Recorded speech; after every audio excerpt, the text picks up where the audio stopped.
Hi, welcome tonight. I have myself also some experience in being homeless and being on my own since I was 15 years old. And I hope you like the video tonight and you learn Because something. you have a lot more grace for people who come from certain environments. Because I was able to turn my life around and become who I am today. Anybody can do that with the right opportunity and the right guidance. I think that sometimes we punish people and we cancel people for things that they were never even taught.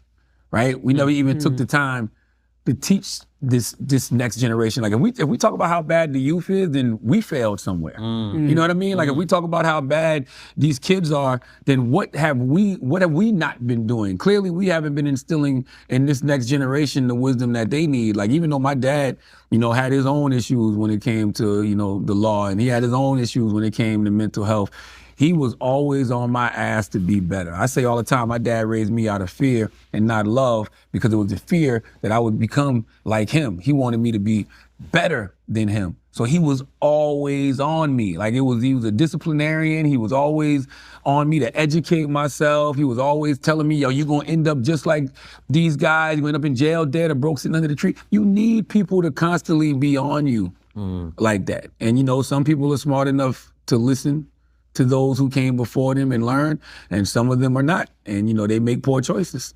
It's a really important point, because I think one of the things really affecting not only the US, but also the UK, and this is all communities and demographics, is a lack of fatherlessness. I was working in a part of East London, ironically called Stratford, near Stratford.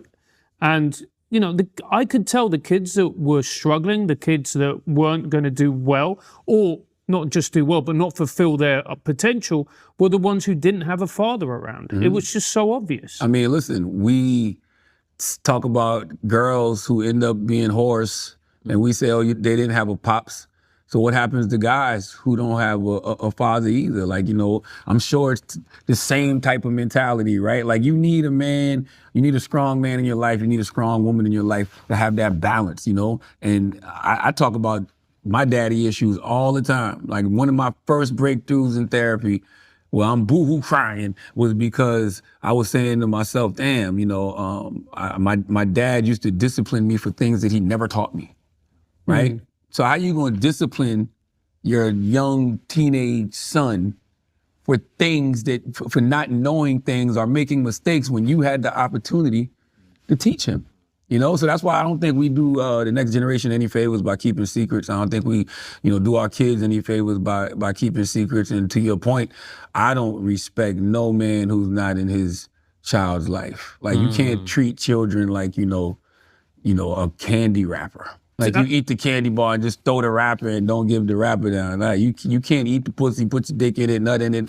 She gets pregnant, have the baby, and you just disappear. Like, who are you? That was the thing that shocked me when I became a father just under 3 years ago now. It's like how any man can walk away from that and feel good about himself. I can't, I'm not judging really, although maybe I am to some extent, but I just can't relate. I don't get it. Different level of sociopath.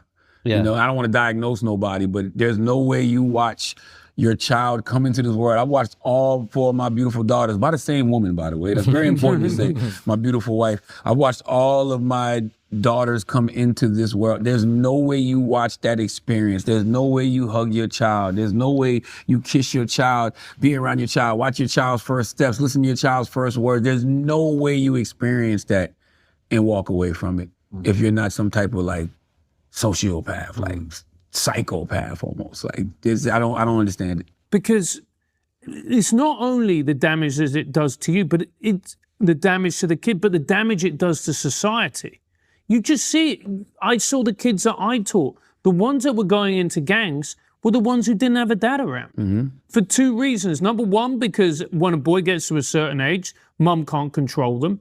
And number 2, because you need a father like you had, like we had, to go, don't do this. You do this, this is what's going to happen. That's right. It's really just that simple. It's like the yin and the yang, right? Like, we talk about the sacred masculine and the divine feminine, or the divine masculine and the sacred feminine. You need both. Like, we as human beings are made of 2 ingredients, male and female. It took both of them to make us. So imagine when you have the absence of one and you got to grow up as a boy to a young man and then try to figure out how to be a man. Like, it's just those little simple things that you miss, right? And yeah, I feel like a lot of times, often even in my own personal life, I didn't have the father-son relationship that I would have loved to have with my dad. Now, mind you, my dad is still alive, but man, sometimes I get around my pops and I turn back to that little boy who just wants my daddy's approval, and it makes me uncomfortable. It just does, like, you know, because as you get older, what you're gonna realize is that, you know, every day, all you're doing is realizing it's a constant battle between your adult life and your inner child.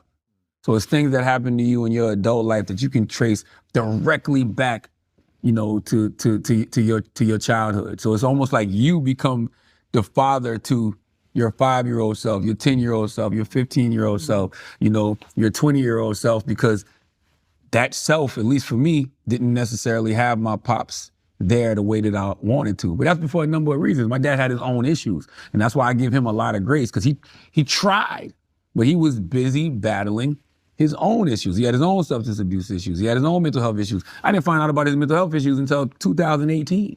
You know, to 2018, he told me that, you know, he been going to therapy. He was going to therapy 2 and 3 times a week. He was on 10 to 12 different medications for, you know, his mental health. He tried to commit suicide 30 plus years ago.